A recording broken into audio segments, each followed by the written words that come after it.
Location, seek close to the heart of the action. Yours truly promising that I would come back with an update surrounding the circumstances of the death of our brother Taemon Blair. To the family in North Carolina, those of you all that I have interacted with, whether it be online or through some messaging service or something of that nature that has brought details to my attention, remember, my only endeavor is to get to the truth. I am not here to inflame or to recite things that have not been proven. I deal in logic. I do not deal in emotion. If there has been a wrong, that wrong will be addressed. If there has been an unfortunate incident, then we accept that and we move on. But what we will not do is take the word from, and I'm being blunt here, from folks that have questionable integrity when it comes to the subject of racial incidents directed against people of color. To all of those tuning in, I do see you waving at me, but I need to jump on this because I'm seeing something in social media that I need to make sure I distance myself from. And that is the spreading of disinformation. I do not deal in disinformation. So let me cut to the chase. By now, if you haven't heard about this incident, I don't know where you've been if you're on social media.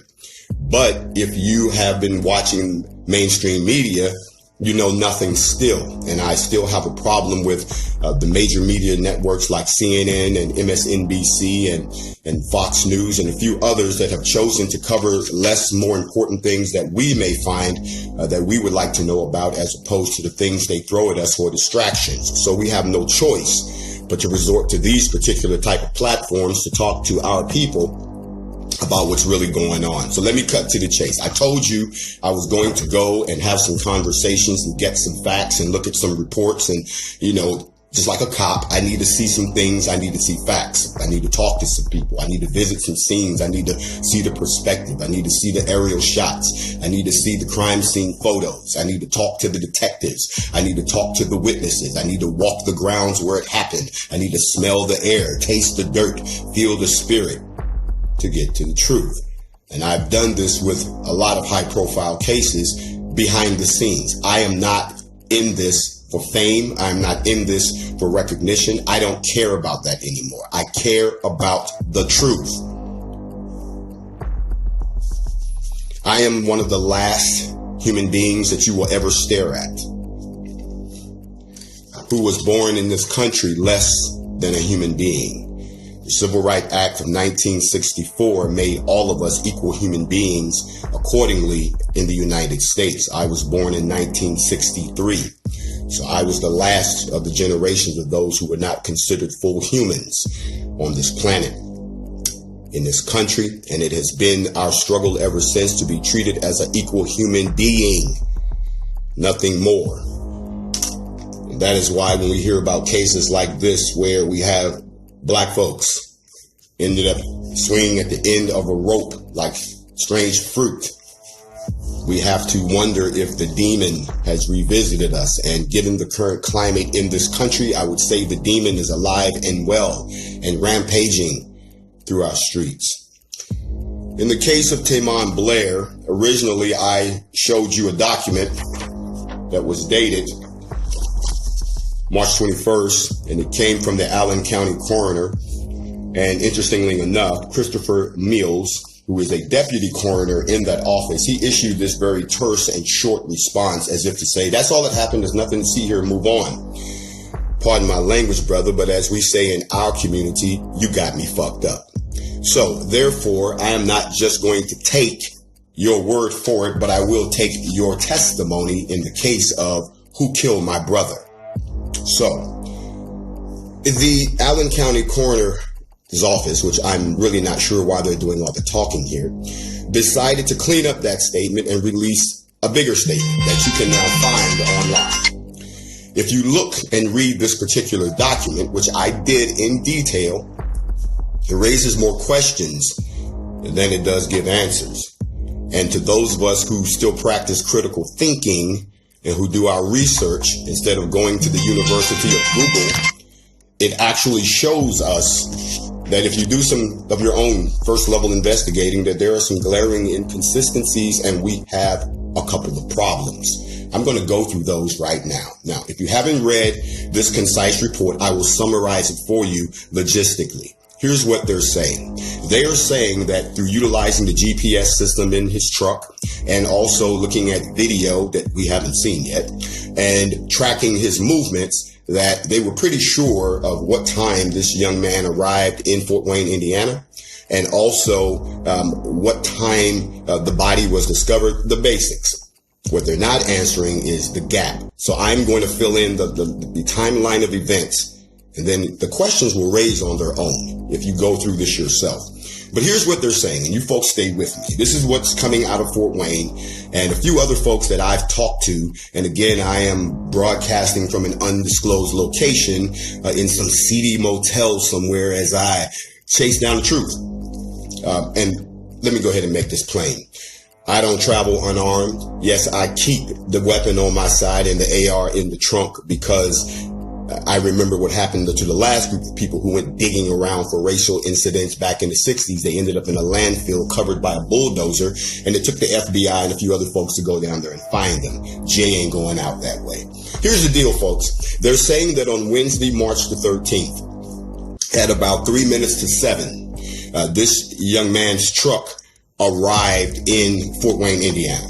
Okay. And they're saying that at that time, he went to the place where he was going to make his delivery, which is a place called Carolina Logistics Services. I've actually looked at that location. That's interesting to me because right across the street from it is a place called Premier Truck Rental, which is a gigantic truck stop. This is where truckers stop, rest, take a shower, and do all of that stuff. So you're not just talking about a guy who drove to his job. His job is right across from this field over here from a huge truck stop. And anyone who's done a lot of traveling like myself knows that when you roll into a truck stop, you can book showers, you can get all kind of stuff done, get your truck washed, this is in the whole 9 yards. So it's an interesting group. And I myself, when I go into places like that, I'm very self-conscientious of who I am and the kind of people that I'm around. And I'm not criticizing anybody for what you do, but let's be honest. Most of the time when I go into these truck stops, it's the redneck, good old keys on the side with the denim pants, with the caterpillar hat on, dip chewing, what you doing here, boy, type cats up in there. So I get in, do my business, I get out. I can feel the vibe. We are perceptive people. We're spiritually connected to the harmony of the universe. So we can feel when the vibe ain't right in the joint. So you get in, you do your business, you get out, you get your gas up, pay your money, you bounce. They're saying that he arrived in Fort Wayne at 7 p.m. on Wednesday, March the 13th, and that he arrived at the Carolina Logistics place at 7:30. Now, here's where the story gets a little interesting for me. According to them, there is a video camera that shows his vehicle. It only shows the driver's side, but yet this camera is a security camera that's only motion activated, which means that until something moves, it doesn't film anything. Okay, I'll accept that. But what they're saying is there's no video that shows from the time he arrived to the time his body was discovered. Now, let's stop right there for a second. So you mean to tell me he never exited his truck? He never took a bio break? Nothing? He just got off the road and parked his truck and it sat there? The driver's side. I don't know about y'all, but when I pull over, the first thing I'm doing is I'm hitting the bathroom first. Bruh didn't do that. So he just pulled up. Okay, just sat there. But then again, we haven't seen that video yet. So again, there's a question there. But let's keep going. Now we have a 12-hour gap. Smart people. 12-hour gap. The next morning, March the 14th, Thursday at 6:50 in the morning, one of the guys that works at Carolina Logistics came to work like most folks do. He saw the truck parked in the driveway like truckers do. He noticed it. He didn't go over there and say, hey, what's going on? It's just a truck. It's one of their trucks that's making a delivery. An hour later, He goes outside. He still sees the truck sitting there. He approaches the truck. He goes up to the truck. He knocks on the door, according to what he said, according to what they're saying he said. He knocked on the door. Nobody answered. He assumed the driver was resting. He left him alone. 11:35 that morning, he goes back again because he notices the truck is still sitting there. Knocks on the door, gets no response. So he opens the driver's side door. Let's stop right there. The driver's side door was open. If I'm in my vehicle, sleeping, smoking, or whatever the hell I'm doing, doze a lot, especially in a place that I don't live in a place where I'm not resting in like one of these seedy motels that they got me in, where they gave me the eye like, boy, you're going to be staying here. Yeah, this boy going to be staying here with this CCW on my hip. Now, so he's saying that at that time, he opens the door, tries to make a call. Hey, anybody in here? The regular routine. And he doesn't get a response. So he pulls the curtain back to the cab and says, finds the young man. All right. He said that he checked him. He had no pulse. He said that when he touched him, he was already cold. So he made the call to 911. The 911 call to the Fort Wayne dispatch services came in at 11:44. So that's 11:45 in the afternoon the next day. The paramedics got there before the cops did. And when they jumped in there, they said rigor mortis had already set in. He was cold and he was gone. Now let's stop right here again, folks. Rigor mortis does not set into a human body at a minimum for 4 hours. So 4 hours at a minimum for him to become completely cold. That's the third phase of death. If you don't know anything about people dying, phase 3 is rigor mortis. You're cold, you're stiff, you're done. Rigor mortis had already set in. This young man had been dead for a while. There is no mention in the coroner's report of the time of death. Something to think about. The police arrived, and of course they processed the crime scene. They took photos. They interviewed folks. Again, we have not seen a police report. We have not seen crime scene photos. We have not heard anything from the Fort Wayne Police Department. All of the talking is coming from the Allen County Coroner's Office in Fort Wayne. The coroner is doing all the talking, not the folks who would investigate the law and tell us if the law has been broken and bring all the tools to bear so that we can find out whether a crime was committed. Okay. Additionally, no autopsy. They did no autopsy on the body because they said they didn't see any reason to. He hung himself, and that was the end of it.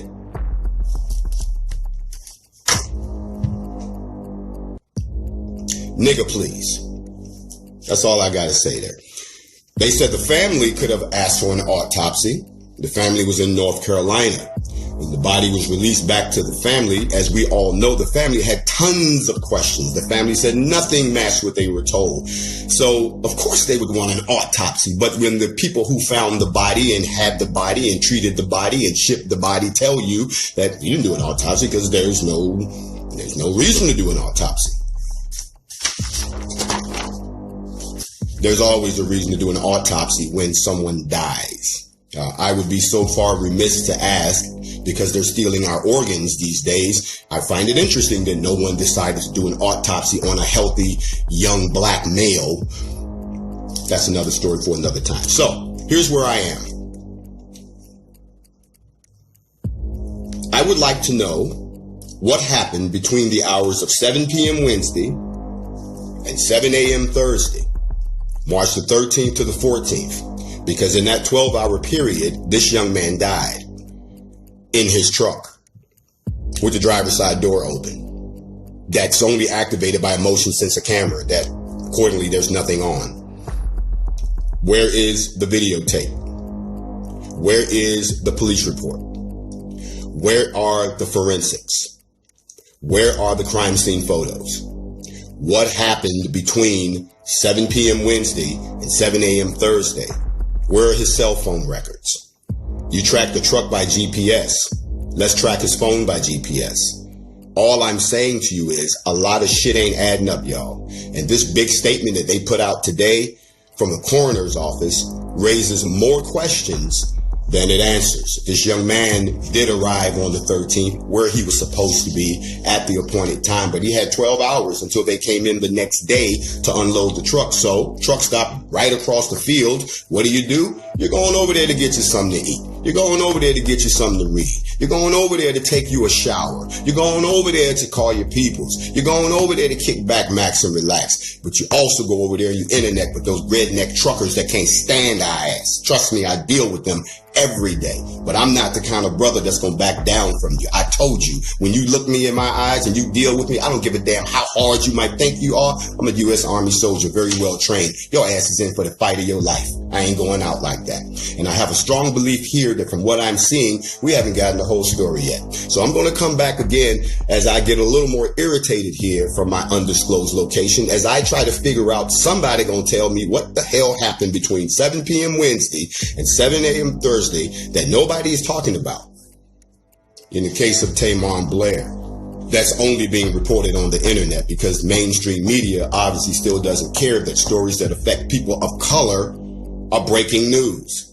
But yet if a little white kid gets missing or a white woman goes missing, oh, we're going to stop the presses, and this full court press by mainstream media. Whether it's our sister who got shot in the BMW unjustly, or whether it's the little 5-year-old kid that just died in the school from a school fight, these are all people of color.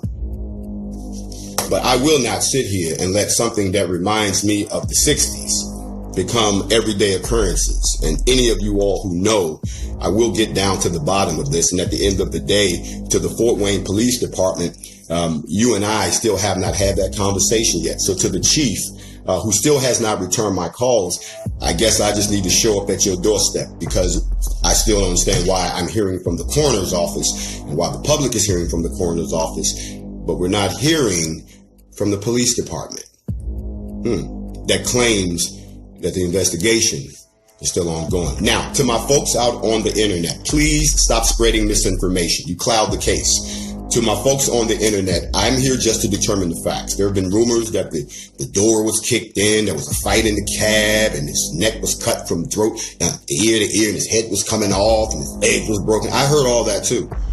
But what I'm looking for are the facts. So if the family is going to exhume the body and perform an autopsy, which I would encourage them to do, to get to the facts and not take the word of these very, very folks. And incidentally, by the way, I just want to say one thing. If you have never been to warm and sunny and inviting Fort Wayne, Indiana, let me remind you that this is the home of the Klan. This is the home. I don't mean this is a place that's a supporting branch. It was grown here. And they're very proud of that. And still 20 years ago here, folks. And I'm not joking. They're comfortably living 20 years ago. But I'm a soldier. And I'm not going anywhere. I want to know what happened to this young man, because it could happen to me, to them, it could happen to me, it could happen to your son, it could happen to any of us out here. And I salute the young brother for even attempting to work and do something in this country for himself other than meeting the stereotype of what they claim that we are. I'm Jay Johnson. You all know me as Grandmaster Jay, Jay Blaze, and a few other things. But at the end of the day, I'm just another black man who cares about black people. And if you don't stand for something, y'all know the answer. You know the way that finishes. I gotta go. Folks, when I find out something else, you'll find out something else. But just remember, all of this stuff you're seeing squeezed out of these folks is because people like myself are putting pressure on them and asking intelligent, articulate questions as to whether or not the civil rights and the rights as a human being were violated in the case of Taemon Blair in Fort Wayne, Indiana. Jay Johnson, I'm holler at y'all on the flip side. Share this video with your friends. We're spreading facts. Why? Because if no one tells our story correctly, besides us, it never will get told. Guess what? One more thing. Before I go, I got to say one thing. Why is it that we have to dig up the facts, and that these organizations that claim to represent us and claim to be down for us are not all over this? You know, why am I not bumping into members of certain organizations, I'm not going to call names, who pick and choose what they want to highlight, but ignore other things? Listen, I know that Black lives matter, but we still got blacks killing blacks. I don't see that being addressed. I still see things within our community that show that even though we have freedom of speech, we don't have economic freedom. I don't see that being addressed. And now I'm finding out that there are some folks that I'm not going to call any names.